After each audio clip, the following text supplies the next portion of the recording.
Alright, so Friday night's action of preseason games was by far the most exciting, with some really big takeaways that are going to have some pretty serious ripple effects throughout the football card market. So I want to share that immediate takeaways, that immediate learning lessons for me with you guys, and look at how it has affected the football card market, specifically on eBay. So let's dig in.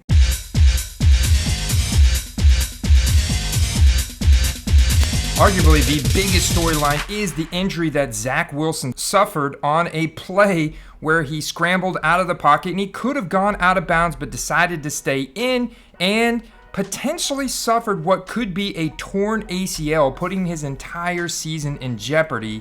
And that was after throwing a pretty ugly interception.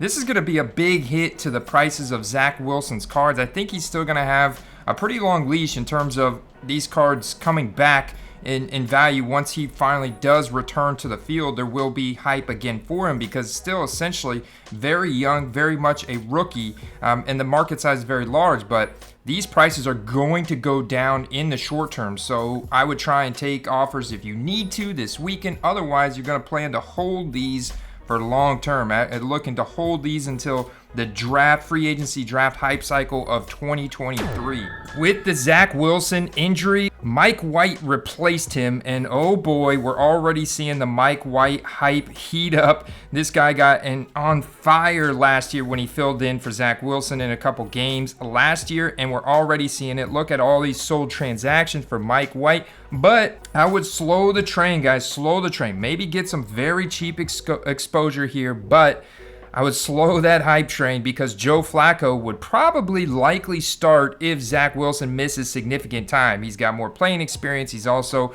proven to be a better NFL quarterback, a better passer, and he's had an incredible camp. The Jets could also join the Jimmy Garoppolo trade conversation if the injury is serious.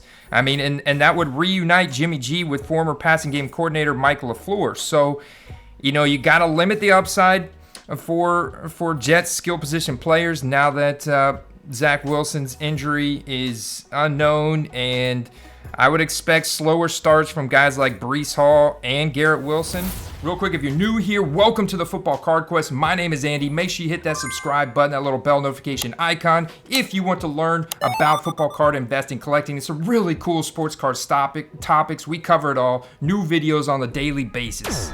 All right, next up, we had an impressive first performance by the Detroit Lions where DeAndre Swift and wide receiver Amon-Ra St. Brown helped the Lions score a touchdown on their very first drive, the only one that Detroit starters participated in. And this is going to lead to some nice hype here for Jared Goff. You can already see all these transactions selling from yesterday. Currently, the prices are still pretty low on most of these cards. So I think that Jared Goff is absolutely going to continue to appreciate heading into the week one matchup against the Eagles. And absolutely looking at a lot of transactions sold here for DeAndre Swift, who is starting to appreciate quite a bit. He looked very explosive out there. That was exciting to see him get that touchdown. Of course, Amon-Ra St. Brown had such a good final stretch coming down his 2021 season, now going into his second year.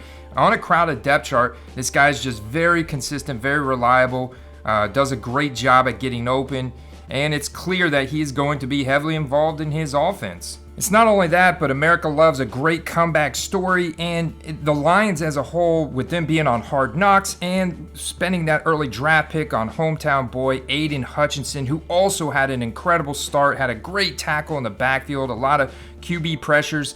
Man, this guy is already off to a really hot start, looking the part, and I know Lions fans are getting very excited. There's going to be hype continuing to build for this team heading into week one. Oh baby, Zay Jones was targeted quite a bit last night and made some great plays, guys, and I'm telling you, Zay Jones is going to be a heavy part of this offensive attack and can put up some very impressive numbers compared to his current expectations, his current values of his rookie card. Guys, I'm telling you, this is going to be a continual appreciation, an ascending player right here on an ascending offense. Very excited. As you saw in yesterday's mail day, I picked up a few of these and been talking about him for a few weeks now. The second-year running back Travis Etienne played in his first game since last year's preseason on Friday. He not only started, but he played each of Jacksonville's first 20 offensive snaps. It's great to see the Jags view him as a player who won't come off the field in long stretches of time. It's still going to be hard to know his true value until James Robinson is healthy, but until then, this guy has top 10 running back potential, explosive playmaking ability. You can see all the transactions popping off yesterday. He's going to continue to build up hype as it looks like he's stepping into a bell cow role as of right now. David Njoku is a guy we should continue to invest in if you can find buy low prices on some of these nice cards. Like, look at some of these transactions that closed on August 10th. These are incredible because he did secure a major contract with the Browns. Austin Hooper is no longer in Cleveland, and the quarterback situation is totally questionable at this point with, Deshaun Watson getting to a rocky start in his preseason game because we don't know how long he's going to be suspended. So while the NFL is appealing his suspension, he was allowed to play in the preseason, but there's still some very good prices on David Njoku, and he did not come off the field at all while the starters were on the field last night. And the Browns lacked depth at wide receiver, which was apparent in this game and should lead to Njoku receiving plenty of targets regardless of whether it's Jacoby Brissett or potentially Jimmy Garoppolo or even Deshaun Watson when he comes back. So I love investing in his 2017 product. The Bengals rested their starters and several key backups last night, including Samaje Perine, which left sophomore running back Chris Evans as the starter Friday night. Evans continued to play on and off the field into the third quarter. It may mean a good sign that Perine remains ahead of Evans for the backup job.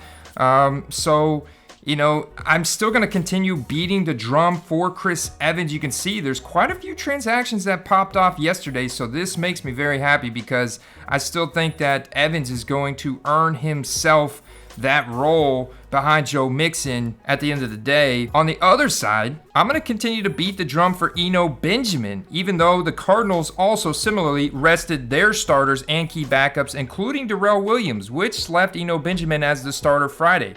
But with these guys' youth and explosive playmaking ability, I'm going to continue to go under the impression that they have a chance down the stretch at some point this year. And if we look at the sold transaction, there is definitely some demand, and there's very, very little demand for Eno Benjamin, even less than Chris Evans, and just super deep sleepers still. Just continue to monitor the preseason action, the snap shares to see if we can kind of glean any type of idea of how they'll be used this season. But right now, we do have to kind of treat them as super deep sleepers. All right, guys, all aboard the Eagles hype train, man. Eagles fans are going to get excited after last night's performance from the first team offense as they had one successful drive with the starters and called it a day.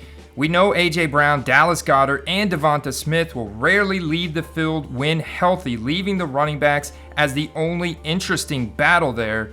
Neither Kenneth Gainwell nor Boston Scott played Friday due to injuries, so there was nothing to learn from the running backs.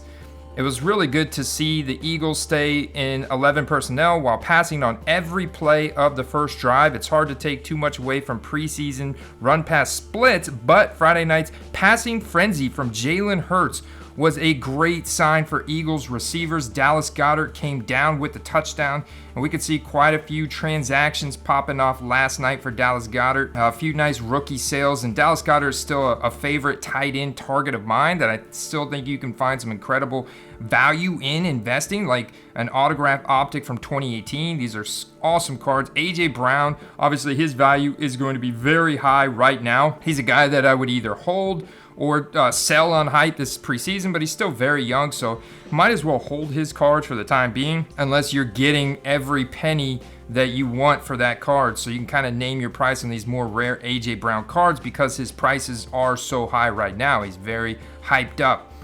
But I think this should lead to some nice appreciation for Jalen Hurts. It'll be exciting to watch his card prices over the course of the next week to see what they do. But you can see a ton of transactions already this morning and last night from the Eagles quarterback Jalen Hurts. Great start to his season. Now, it's really hard to read into the Packers' offensive performance last night, but we're seeing quite a few transactions for Jordan Love cards because he had a solid performance, including a nice touchdown pass to Romeo Doubs wearing that number 87 jersey. And if you had Romeo Doubs rookie cards from before the training camp process, you absolutely should sell these now because they are incredibly hyped up.